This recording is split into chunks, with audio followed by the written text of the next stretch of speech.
Listen closely to what I have to say, because if you're a member of one of these user groups, your use of the Custer Gallatin and Lewis and Clark forests is in jeopardy. You see, the history of the Forest Service in Montana is using travel and management plans to take away user access, and it happened as recently as the 2000s with the Gallatin Travel Plan. Mountain bikers and motorized were the big losers. The Forest Service is preparing to issue management plans for the 3 million acre Custer Gallatin and the 1.86 million acre Lewis and Clark forests. Let's hear more from Citizens for Balanced Use Executive Director Kerry White as he explains how you can file an objection to stop the madness. The Forest Service in Montana is currently completing forest plan revisions on the Custer Gallatin National Forest and the Helena, Lewis and Clark National Forest. These two forest plans are scheduled to be released concurrently, making review and analysis of the plans difficult for the public. Citizens for Balanced Use has prepared this video to help the public understand the process and guide you in preparing an objection. The objection procedure is outlined in Code of Federal Regulations 36-219-54 and 219-56. The 2012 Forest Plan will be releasing their pre-decisional environmental impact on both forests. Once released, the public will have 60 days to review the plans to file formal objections. We all know these plans will be devastating for access and multiple use of our public lands. The importance of filing a formal objection to these plans is paramount.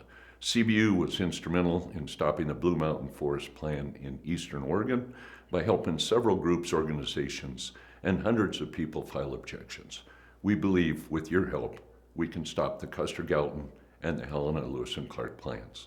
This video will give an explanation of what is required in filing a formal objection. All objections must be filed in writing with the reviewing officer. CBU will provide information on our website, including an outline of the requirements. All supporting documentation of your objection must be included with your objection.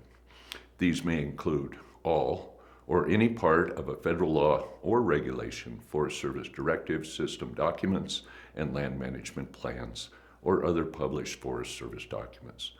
Documents referenced by the Forest Service in the planning documentation related to the proposal subject to objection, formal comments previously provided to the Forest Service by the objector during the proposed plan revision comment period.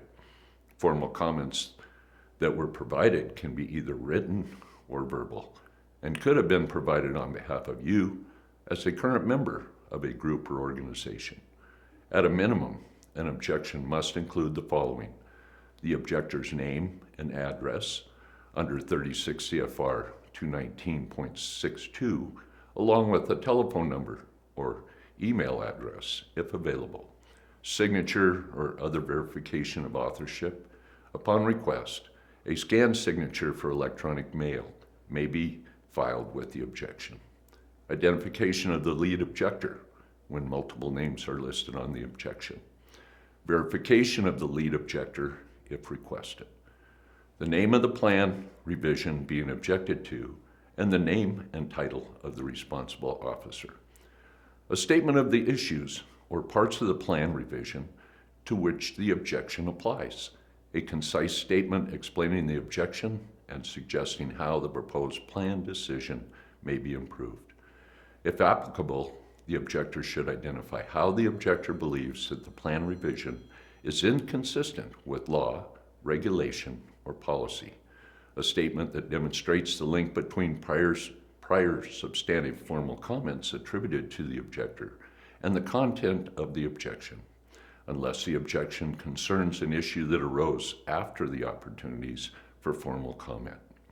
Citizens for Balanced Use will have all the information for you to file an objection on our website once the plans are released.